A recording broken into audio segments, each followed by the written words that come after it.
didn't know my name was being used until the night my door answered back. They buried something at my door.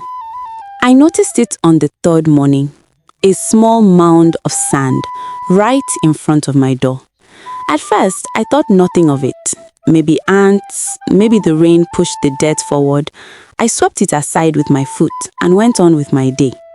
But that night, I dreamed I was standing outside my own house, watching myself sleep.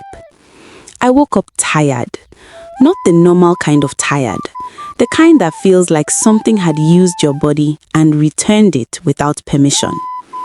The next morning, the sand was back. Same place, same size, same shape.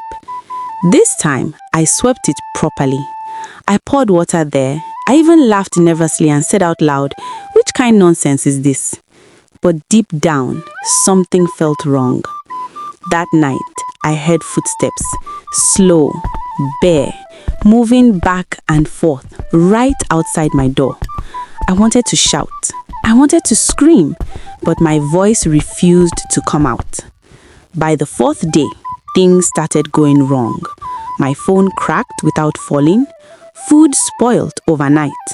I began forgetting things, small things at first, then important ones. Prayers, names, even my own pin. Every morning, the sand returned, and this time, there were tiny bones mixed inside it. That was when fear entered my body quietly. Not panic, not shouting, just a cold understanding.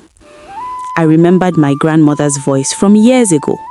She used to say, "If something keeps returning to your door, you are stepping over a covenant." That night, I didn't sleep. At exactly 2:11 a.m., my door shook once. Not a knock, a warning.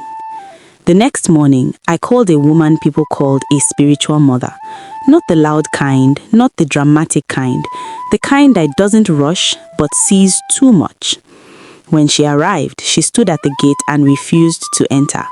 She looked at the ground and said, "Something was buried here." She pointed at the exact spot. My legs went weak. She said, "Whoever did this is close to you. They don't want your house, they want your path." We dug, not deep, less than a foot. What came out made my stomach turn.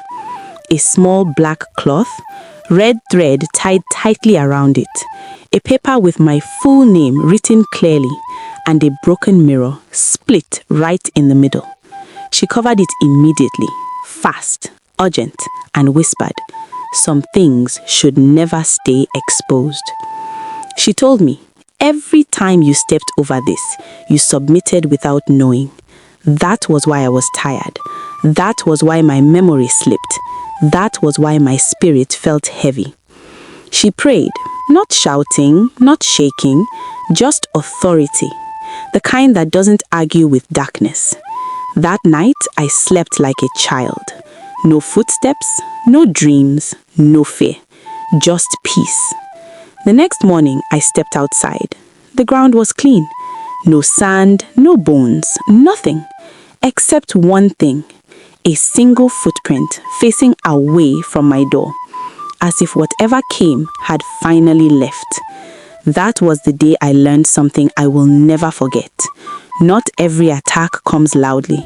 Not every enemy announces themselves. Some things are buried quietly at your door. And if you are not careful, they don't enter your house, they enter you. Protect your spirit.